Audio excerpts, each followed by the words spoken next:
Life style اور ہے اور لیونگ اسٹائل اور ہے. لائف یعنی زندگی گزارنے کے لیے تو بہت تھوڑے پیسے چاہیے.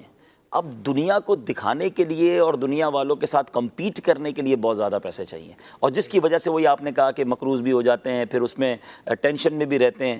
تو یہ نہ کریں. آپ دیکھیں کہ آپ کے لیے کیا ضروری ہے, آپ اس پر خرچ کریں, اپنی صحت پر خرچ کریں, اپنے کھانے پینے پہ خرچ کریں, لیکن لوگوں کو دکھانے کے لیے بعض اوقات بہت زیادہ خرچ ہو رہا ہوتا ہے. تو لگژریز بہت زیادہ ہم نے ایڈ کر لی, اور مطلب ایک کہتے ہیں نا قدرتی طور پہ پریکٹیکل بھی تو ہو گیا نا.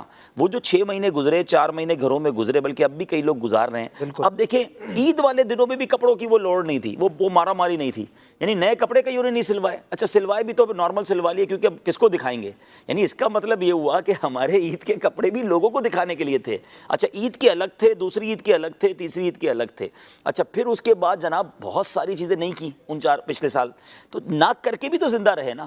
اس کا مطلب یہ ہوا کہ ان چیزوں میں خرچ بہت زیادہ کرنے کی بجائے ہم اس کو کفایت شعاری کریں, اور خاص طور پہ وہ لوگ جو ان چیزوں کی وجہ سے ڈیبٹ میں چلے جاتے ہیں, یعنی قرضے میں چلے جاتے ہیں, وہ تو بہت زیادہ غلطی کرتے ہیں.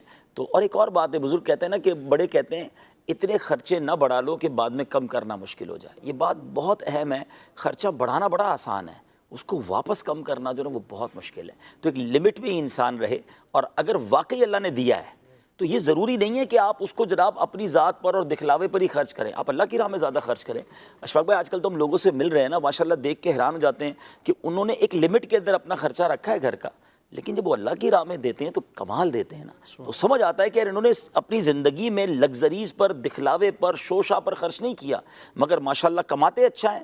تو ان کا یہ ذہن بن گیا ہے کہ اللہ کی راہ میں خرچ کرو تاکہ آخرت کا خزانہ جمع ہو. تو یہ ایک اچھا طریقہ ہے انویسٹمنٹ کا کہ بندہ ان چیزوں پہ ضائع کرنے کی بجائے وہاں دے دے. تو بعض اوقات تو بس دکھلاوے کے چکر میں ایک جگہ گیا, میں اب کیا بتاؤں آپ کو, میں آج تک نہیں بھولا. یو ای میں ایک جگہ تھا, ایک صاحب کا شو روم تھا, وہ واش رومز اور یہ باتھ روم کی جو ایسیسریز ہیں اس پہ کام کرتے تھے.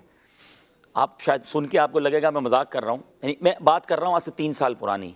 آج اب تو کیا ریٹ ہوگا مجھے نہیں پتا. ایک باتھ روم سیٹ میں نے دیکھا ہے پاکستانی 5 کروڑ روپے کا, 4 کروڑ روپے کا. سونا لگا ہوا تھا. بالکل یہی میں کہنے والا تھا کہ سونے کے نل تھے, پلیٹینیم کی